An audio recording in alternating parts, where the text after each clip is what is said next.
alla fine chiedono tutti prosecco, poi sta a noi spiegare un attimo la zona di provenienza, cioè dobbiamo essere noi a far da tramite tra il produttore e il cliente. È logico che l'italiano è più esigente, mentre gli stranieri comunque puoi dare un prosecco qualsiasi, purché sia prosecco. Sta tutta qui, secondo i professionisti del settore, la morale sulla disputa del termine prosecco tra pianura e collina.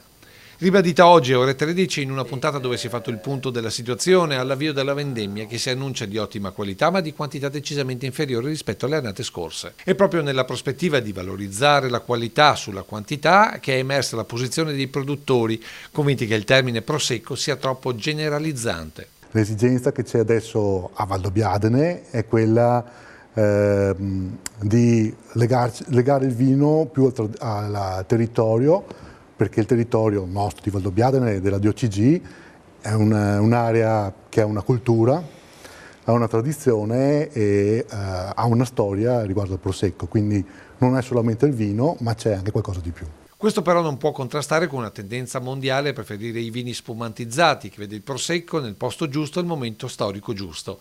La crescita nei consumi è di tutto rispetto, 6% all'anno, con il bianco delle colline UNESCO costantemente preferito rispetto agli altri.